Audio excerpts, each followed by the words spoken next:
Hello दोस्तों, मैं शिवाकांत आप लोगों का स्वागत करता हूं अपने यूट्यूब चैनल में। आज से लेसन 1 स्टार्ट हो रहा है जिसमें हम लोग बेसिक इंग्लिश पढ़ेंगे। बिल्कुल ज़ीरो लेवल से स्टार्ट कर रहा हूं क्योंकि कुछ छात्र बेसिक लेवल के होंगे, कुछ एडवांस लेवल के।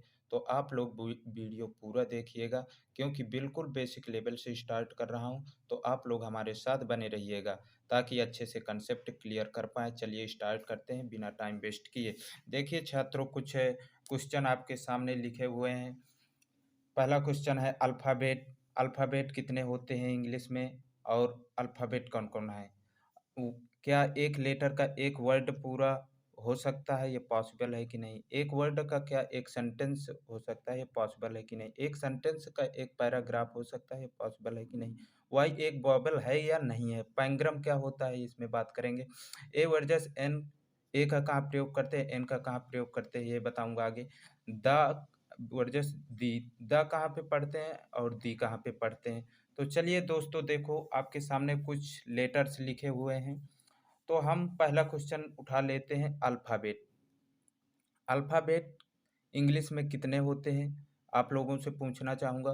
तो कुछ छात्रों का कहना होगा कि 26 अल्फ़ाबेट होते हैं, तो ये 26 अल्फ़ाबेट नहीं होते हैं, ये गलत है। 26 लेटर्स होते हैं। अल्फ़ाबेट देखिए एक ही होता है, चाहे किसी भी लैंग्वेज में ले लो, चाहे पंजाबी हो, चाहे हिंदी हो, चाहे गुजराती हो, चाहे इंग्लिश हो, अल्फ़ाबेट एक ही होता है, ठीक है? जैसे हिंदी में अ से लेकर आह तक, का से लेकर ज्ञ तक। इसी प्रकार इंग्लिश में ए से लेकर के जेड तक ये क्या होते हैं? लेटर्स होते हैं।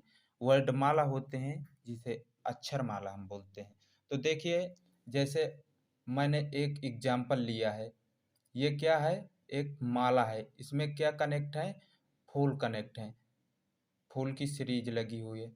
तो ये जो फूलों का ग्रुप है, तो ये फूलों के ग्रुप से ये माला बना है। तो इसी प्रकार हम ये जो लेटर हैं यानी अक्षरों से मिल कर के अक्षर माला बना है, जिसे हम कहते हैं वर्णमाला, इंग्लिश में कहते हैं अल्फ़ाबेट।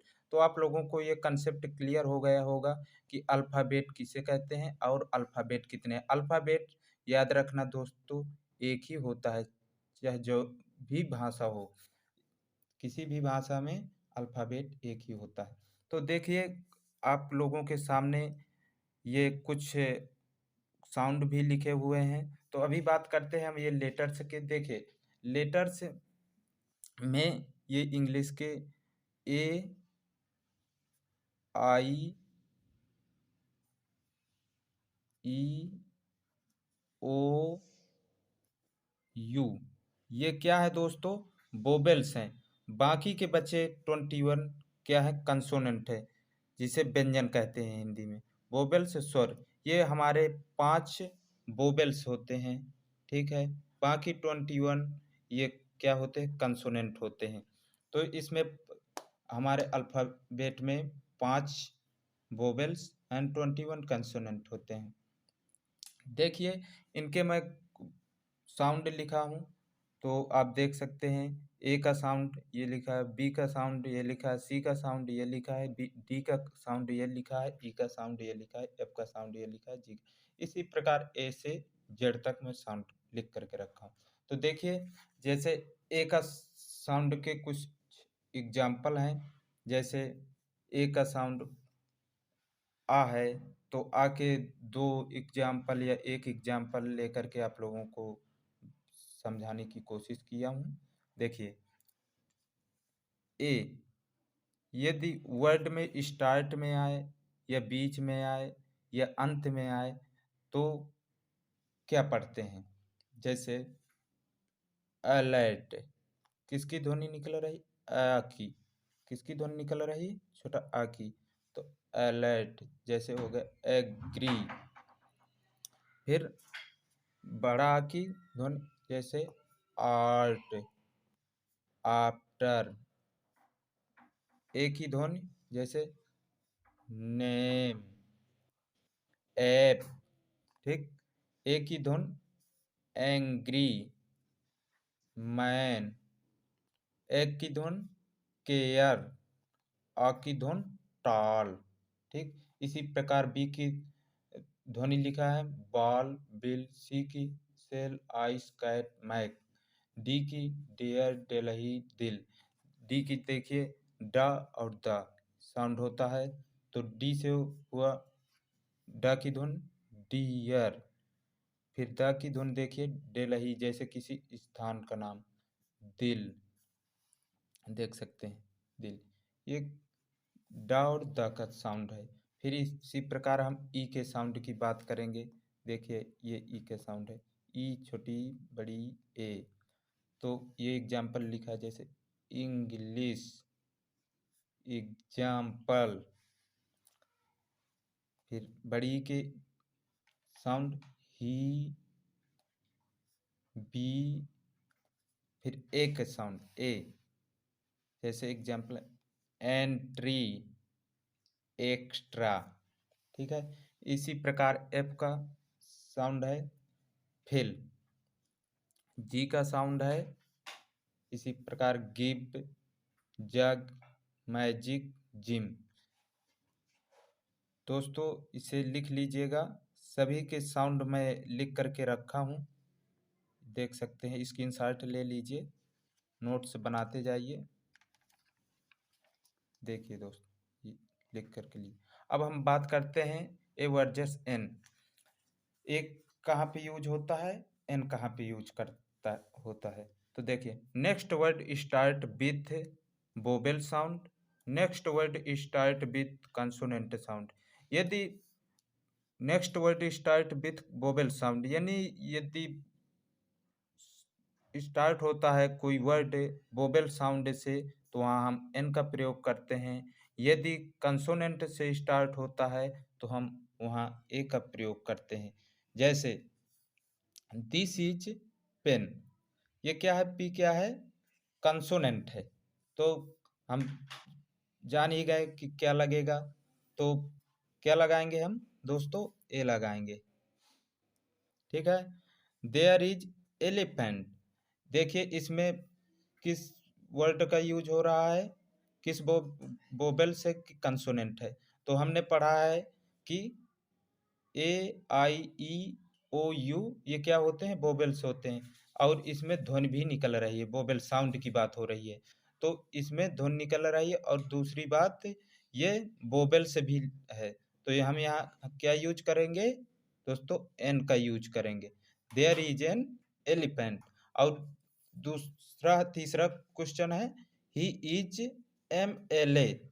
देखिए दोस्तों यहाँ एम तो कंसोनेंट है, लेकिन ध्वनि किसकी निकल रही है, हम आप लोगों को यहाँ बताए हैं एम। माँ की इसे लिखते हैं एम, ऐसे लिखते हैं। तो यहाँ साउंड निकल रही है एम एल ए। तो यहाँ क्या प्रयोग होगा, यहाँ देखो वोवेल्स और कंसोनेंट की बात नहीं हो रही है, यहाँ वोवेल साउंड और कंसोनेंट साउंड की बात हो रही है ना। तो यहाँ हम क्या प्रयोग करेंगे, एन का प्रयोग करेंगे। ठीक दोस्तों, ये एग्जाम्पल आपको समझ में आया होगा। अब बात करते हैं हम द वर्सेस दी। द हम कहाँ पढ़ेंगे और दी कहाँ पढ़ेंगे। देखिए next word start with vowel sound, next word start with consonant sound. यदि वर्ड स्टार्ट होता है वोवेल साउंड से तो वहाँ हम दी पढ़ते हैं, और यदि कंसोनेंट से स्टार्ट होता है तो वहाँ हम द पढ़ते हैं। लेकिन दोस्तों याद रखना, दी को T H E double E नहीं लिखना है, लिखना टी एच ई ही है, लेकिन पढ़ना है द एंड दी। जैसे एग्जाम्पल ले लेते हैं द एंड। ठीक है, ये एग्जाम्पल हुआ जैसे। तो ये किस वर्ड से स्टार्ट हो रहा है, वोवेल्स से। अब साउंड भी है द एंड। ठीक, अब बात करते हैं हम लेटर्स, वर्ड, सेंटेंस, पैराग्राफ से। ठीक है, तो देखिए लेटर्स, लेटर्स से बनता है वर्ड, वर्ड से बनता है सेंटेंस, सेंटेंस से बनता है पैराग्राफ। ठीक है, जैसे इसमें दिया है Rahul is a nice person, he helps me in need, he plays football. ठीक है। तो अब देखिए दोस्तों, इसमें कितने लेटर्स हैं, कितने वर्ड्स हैं और कितने सेंटेंस हैं। तो हम पहले लेटर्स की बात करते हैं। तो लेटर्स गिनिए कितने हैं। 1 2 3 4 5 6 7 8 9 10 11 12 13 14 15 16 17 18 19 20 21 22 23 24 25 26 27 28 29 30 31 32 33 34 35 36 37 38 39 कितने लेटर्स हैं। 48 लेटर्स है। इसी में वर्ड देख सकते हैं दोस्तों। वर्ड है जैसे Rahul is a nice person, he help me in need, he plays football. ये क्या है, वर्ड है। तो इन्हें गिनो। 1 2 3 4 5 6 7 8 9 10 11 12 13। कितने वर्ड हुए, 13 वर्ड हुए। सेंटेंस देखिए कितने हैं। Rahul is a nice person, ये एक सेंटेंस हुआ। ही हेल्प मी इन नीड, ये एक सेंटेंस हुआ। और दूसरा है ही प्लेज फुटबॉल। तो टोटल कितने सेंटेंस हुए, पहला, दूसरा, तीसरा। टोटल सेंटेंस कितने हुए, 3। ठीक है। तो आप लोग को समझ में आ गया होगा कि लेटर्स से बनते हैं वर्ड, वर्ड से बनते हैं सेंटेंस, सेंटेंस से बनते हैं पैराग्राफ। ठीक है। देखिए आ ए, ये एक लेटर है लेकिन ये काम कर रहा है वर्ड का। कैसे, जैसे एक आप लोगों को मैं एग्जांपल बताता हूँ, लिखता हूँ example. Suppose that are you going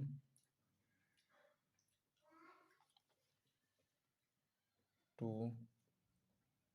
office today, today. ठीक है। तो मैंने पूछा क्या आप आज ऑफिस जा रहे हैं, तो उसने उत्तर क्या दिया, नो। ठीक है। ये ए हो गए, ये बी। तो हम यहाँ समझ चुके हैं कि इसका सेंस क्या है। ठीक है। तो ये एक सपोज एग्जाम्पल हो गए। तो देखिए नो एक कंप्लीट सेंटेंस है। ठीक। और यहाँ ये हमारा क्वेश्चन है, हमने उससे क्वेश्चन पूछा। ठीक। तो उसने एक ही वर्ड में दे दिया आंसर। तो ये हमारा वर्ड भी हुआ और यही हमारा सेंटेंस भी हुआ। ठीक है। पैराग्राफ की बात करता हूँ। लेटर्स, वर्ड, सेंटेंस क्लियर हो गए हो। अब हम पैराग्राफ की बात करते हैं। जैसे पैराग्राफ ले लेते हैं। राहुल मेरा दोस्त है, तो राहुल वेंट टू दिल्ली, राहुल दिल्ली गया। ही डिड बीटेक, वो बीटेक किया था। फिर उसकी वगैरह वगैरह वहाँ जॉब करता रहा। फिर उसके बाद उसका प्रमोशन हुआ, फिर वहाँ से उसका ट्रांसफ़र हुआ। तो उसकी बातें यहाँ तक मान लीजिए हमने चलाया। फिर मैं अपनी बातें रखा। ठीक है। दूसरे पेज से थोड़ी स्पेस करके मैं अपनी बातें रखा। आई डिड जॉब, मैं जॉब करता था। ठीक है। फिर वहाँ 2 साल तक जॉब किया। 2 साल के बाद मैं ट्रांसफ़र लिया, दूसरी जगह जॉब किया, वगैरह वगैरह। मैंने यहाँ तक अपनी बातें चलाई। ठीक है। तो ये क्या हुआ, पैराग्राफ हुआ। यानी इसमें 2 पैराग्राफ हो गए। एक पैराग्राफ ये हुआ, यहाँ से कई सेंटेंस आ गए। यहाँ राहुल की बातें चली यहाँ तक, फिर यहाँ से मेरी बातें चली, यहाँ तक मेरी बातें चली। ठीक है। तो ये होता है पैराग्राफ। आप लोगों को समझ में आ गया हो। अब हम बात करते हैं पैंग्राम क्या होता है। Pangram, a sentence containing all the letters of the alphabet is known as pangram. देखिए दोस्तों, जैसे इसमें टोटल लेटर्स हों तो उसे हम पैंग्राम बोलते हैं। जिसमें containing all the letters of the alphabet is known as pangram. क्या कहलाता है वो, पैंग्राम कहलाता है, जिसमें टोटल लेटर हों। जैसे सपोज दैट एग्जाम्पल है। ठीक है। The quick brown fox jump over the lazy dog. देखिए लेटर्स की बात करते हैं ए टू जेड तक, यानी ए से जेड तक जिस एग्ज़ाम्पल में ये सेंटेंस में हो, वो पैंग्राम सेंटेंस कहलाता है। जैसे ए, ए क्या है? ये है। फिर बी, ये है। सी, ये है। इसी प्रकार ए से जेड तक जितने भी लेटर्स हैं, वो हों ए टू जेड, वो क्या कहलाता है? पैंग्राम कहलाता है। ठीक है दोस्तों, आशा है कि आप लोगों को ये मेरा वीडियो समझ में आया होगा। तो आज के लिए इतना ही काफ़ी है। तो मेरे और भी वीडियो देखने के लिए चैनल को सब्सक्राइब कीजिए और बेल आइकन को प्रेस करना ना भूलिएगा, क्योंकि जब भी हम वीडियो अपलोड करें